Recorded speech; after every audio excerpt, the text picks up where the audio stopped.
अस्सलामुअलैकुम students, welcome to Punjab academy. मैं हूं मरियम और आप लोग देख रहे हैं स्टैटिस्टिकल मैकेनिक्स का कोर्स। आज हम लोग स्टैटिस्टिकल मैकेनिक्स के बारे में बात करेंगे कि स्टैटिस्टिकल मैकेनिक्स क्या है।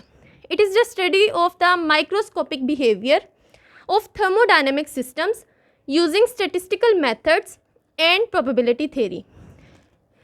माइक्रोस्कोपिक बिहेवियर्स क्या हैं? माइक्रोस्कोपिक बिहेवियर्स जो हैं ये माइक्रोस्कोपिक पार्टिकल्स के होते हैं।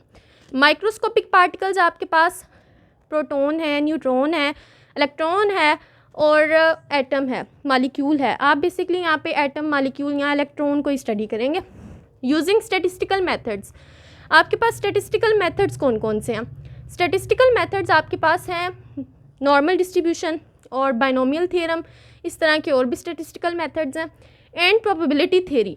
प्रोबेबिलिटी थ्योरी के बारे में आप स्टैट्स में पढ़ चुके हैं कि प्रोबेबिलिटी थ्योरी आप कॉइन को टॉस करते हैं, आपके पास हेड की क्या प्रोबेबिलिटी है, टेल की क्या प्रोबेबिलिटी है, ये आप चेक करते हैं।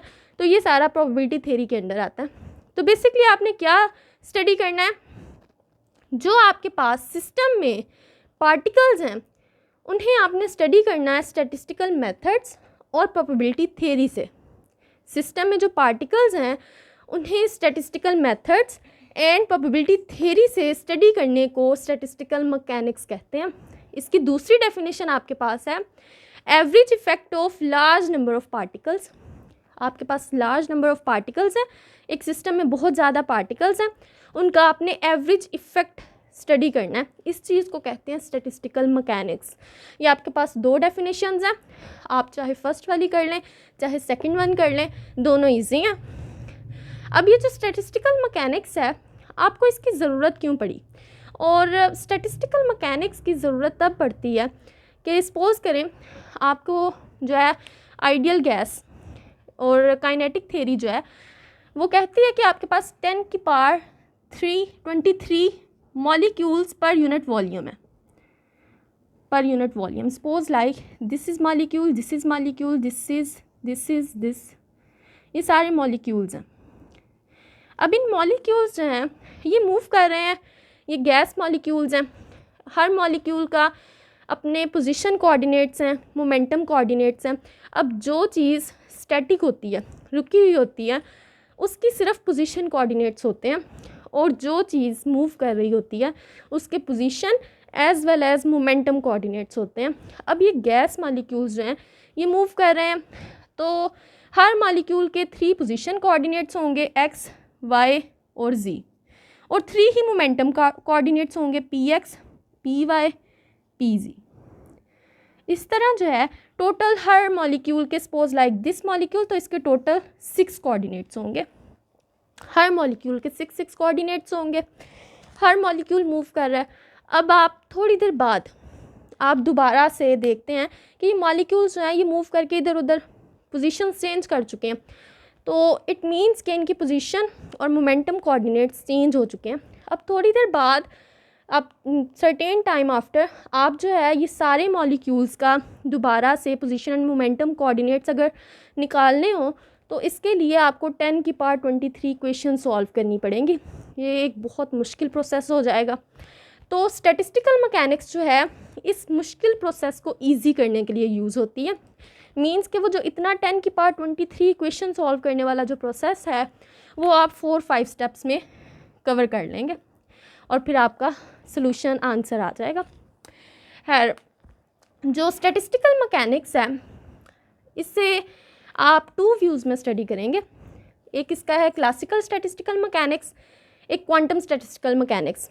आपका जो कोर्स है इन 2 पर ही डिपेंड कर रहा है, इन 2 पर ही कंसिस्ट कर रहा है, classical statistical mechanics and quantum statistical mechanics. अब ये एक था क्लासिकल मैकेनिक्स, दूसरा वर्ड आपने देखा स्टैटिस्टिकल मैकेनिक्स, तीसरा वर्ड आपने देखा क्लासिकल स्टैटिस्टिकल मैकेनिक्स। अब ये क्लासिकल मैकेनिक्स और क्लासिकल स्टैटिस्टिकल मैकेनिक्स में क्या डिफरेंस है? इनमें डिफरेंस ये है, या फिर क्वांटम मैकेनिक्स और क्वांटम स्टैटिस्टिकल मैकेनिक्स में क्या डिफरेंस है? 2 बातें मैंने की, एक classical mechanics, classical statistical mechanics, और दूसरी बात मैंने की quantum mechanics and quantum statistical mechanics. अच्छा, क्लासिकल मैकेनिक्स और क्लासिकल स्टैटिस्टिकल मैकेनिक्स में दोनों में ये मेन डिफरेंस है कि जब आप क्लासिकल की बात करते थे तो तब आपके पास 1, 2, 3 इस तरह स्मॉल नंबर ऑफ़ ऑब्जेक्ट्स होती थी जिन पर आप स्टडी करते थे। जब आपके पास लार्ज नंबर ऑफ़ ऑब्जेक्ट्स आ जाएं, लार्ज नंबर ऑफ़ पार्टिकल्स आ जाएं, तो तब आप क्लासिकल स्टैटिस्टिकल मैकेनिक्स या क्वांटम स्टैटिस्टिकल मैकेनिक्स स्टडी करते हैं। ठीक है, लार्ज नंबर ऑफ़ पार्टिकल्स के लिए आप ये क्लासिकल स्टैटिस्टिकल मैकेनिक्स या क्वांटम स्टैटिस्टिकल मैकेनिक्स स्टडी करते हैं। अब क्लासिकल स्टैटिस्टिकल मैकेनिक्स और क्वांटम स्टैटिस्टिकल मैकेनिक्स में क्या डिफरेंस है? इनमें डिफरेंस ये है कि इसमें जो पार्टिकल्स हैं ये डिस्टिंग्विशेबल होते हैं,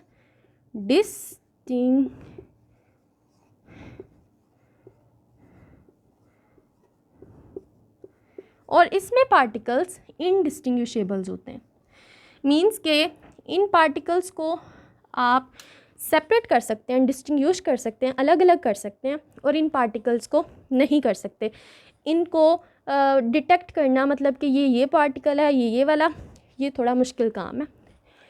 दूसरी बात ये है कि जब आप क्लासिकल स्टैटिस्टिकल मैकेनिक्स, इसमें आप जब टेम्परेचर को डिक्रीज़ और डेंसिटी को इंक्रीज़ कर देते हैं, तो तब आप क्वांटम स्टैटिस्टिकल मैकेनिक्स में मूव कर जाते हैं। क्लासिकल स्टैटिस्टिकल मैकेनिक्स से क्वांटम स्टैटिस्टिकल मैकेनिक्स में आप कब मूव करते हैं? जब टेम्परेचर लो और डेंसिटी हाई हो जाए सिस्टम की। जब सिस्टम का टेम्परेचर लो और डेंसिटी हाई होती है तो तब क्या होता है कि जो पार्टिकल्स हैं, टेम्परेचर लो करने से आपको पता है हाई टेम्परेचर पर पार्टिकल्स दूर दूर होते हैं। जब टेम्परेचर लो करते हैं और डेंसिटी हाई करते हैं, पार्टिकल्स बहुत ज़्यादा करीब करीब आ जाते हैं। जब पार्टिकल्स इस तरह बहुत करीब करीब आ जाते हैं तो फिर आप क्लासिकल स्टैटिस्टिकल मैकेनिक्स से क्वांटम स्टैटिस्टिकल मैकेनिक्स में मूव कर जाते हैं। थर्ड वन ये है, क्लासिकल स्टैटिस्टिकल मैकेनिक्स में आप पढ़ेंगे इंसेंबल को,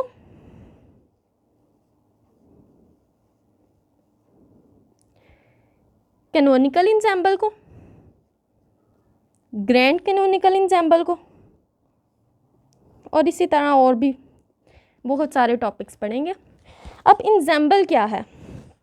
इंसेंबल जो है ये कलेक्शन ऑफ सिस्टम को कहते हैं कि आपके पास बहुत ज़्यादा सिस्टम्स हैं, उनके कलेक्शन को इंसेंबल कहते हैं। ये आपने आगे पढ़ना है, बहुत ज़्यादा पढ़ना है। तो इंसेंबल की जो सिंपल डेफिनेशन 2-3 वर्ड्स में जो डेफिनेशन है जो आपने याद रखनी है वो है कलेक्शन ऑफ सिस्टम्स। इसी तरह कैनोनिकल इंसेंबल और ग्रैंड कैनोनिकल इंसेंबल भी हमने पढ़नी है। उसके बाद है quantum statistical mechanics. Quantum statistical mechanics में हम लोग बोस-आइंस्टाइन को पढ़ेंगे, फर्मी-डायराक को पढ़ेंगे, ब्लैक बॉडी रेडिएशन पढ़ेंगे, प्लैंक्स रेडिएशन लॉ पढ़ेंगे, इस तरह और भी बहुत सारे टॉपिक पढ़ेंगे। तो ये बातें हैं क्लासिकल स्टैटिस्टिकल और क्वांटम स्टैटिस्टिकल मैकेनिक्स के लिए। अब ये हमारा फर्स्ट लेक्चर है इस कोर्स का। इस कोर्स में इस चीज़ को बताना ज़रूरी था कि क्लासिकल और क्वांटम स्टैटिस्टिकल मैकेनिक्स को हमने पढ़ना है, तो ये होती क्या है, इनमें डिफरेंस क्या है। तो ये एक छोटा सा इनके दरमियान डिफरेंस है। उसके बाद हम बात करते हैं कि स्टैटिस्टिकल मैकेनिक्स जो है ये एक इंतहाई जो है ना, ये एक ब्रिज है। ये ब्रिज कैसे है ये मैं आपको बताती हूँ। आपके पास क्लासिकल मैकेनिक्स है और चलें, आपके पास क्लासिकल मैकेनिक्स है और ये ब्रिज है। आप मूव कर जाते हैं रिलेटिविस्टिक मैकेनिक्स में, रिलेटिविटी थ्योरी में मूव कर जाते हैं। आप कब मूव करते हैं? जब जो क्लासिकल मैकेनिक्स में जो ऑब्जेक्ट है, जो पार्टिकल है, जो भी चीज़ है, उसकी स्पीड जो है वो स्पीड ऑफ लाइट के इक्वल हो जाती है, तो तब आप क्लासिकल से रिलेटिविस्टिक मैकेनिक्स में मूव कर जाते हैं। दूसरे नंबर पर जब आपका साइज़ स्मॉल हो जाता है, किसी चीज़ का क्लासिकल में साइज़ बहुत बड़ा था। जब साइज़ टू मच स्मॉल हो जाता है तो तब आप क्लासिकल से क्वांटम मैकेनिक्स में मूव कर जाते हैं। अगेन जब क्वांटम स्पीड ऑफ लाइट से क्वांटम ऑब्जेक्ट, क्वांटम पार्टिकल, जब क्वांटा जो है ये स्पीड ऑफ लाइट से जब मूव करते हैं तो तब आप क्वांटम फील्ड थ्योरी में चले जाते हैं। अगेन जब रिलेटिविस्टिक मैकेनिक्स का साइज़ कम होता है तो तब आप क्वांटम फील्ड थ्योरी में चले जाते हैं। अब इन सब में ये सारी की सारी एक इसके अंदर ये जो ब्रिजेस है ना, क्लासिकल को रिलेटिविस्टिक से मिलाने वाला, क्लासिकल को क्वांटम से, क्वांटम को क्वांटम फील्ड थ्योरी से, रिलेटिविस्टिक को क्वांटम फील्ड थ्योरी से, ये मिलाने वाले ये जो ब्रिजेस हैं, इनके दरमियान का जो ये सफ़र है, इस चीज़ को स्टैटिस्टिकल मैकेनिक्स कहते हैं। ये स्टैटिस्टिकल मैकेनिक्स के लिए एक इंतहाई आसान सी फिगर है जो कि आपको पेपर में भी ड्रॉ करनी चाहिए। और ये स्टैटिस्टिकल मैकेनिक्स की ज़रूरत क्यों पड़ती है, ये इसके लिए था why we need statistical mechanics. और फिर यहाँ पे क्लासिकल और क्वांटम का डिफरेंस मैंने आपको बता दिया, और ये स्टैटिस्टिकल मैकेनिक्स की डेफिनेशन। ये हमारा ओवरव्यू था इस लेक्चर का। और नेक्स्ट जो है हम लोग फेस स्पेस पर लेक्चर बनाएंगे, उसके बाद इंजैम्बल पे, ग्रैंड कैनोनिकल इंजैम्बल पर। और आई होप आप लोगों को समझ आ गई होगी। और अगर आपको समझ नहीं आई तो आप लोगों ने कमेंट करना है और हमारे चैनल को सब्सक्राइब ज़रूर करना है। अल्लाह हाफिज़।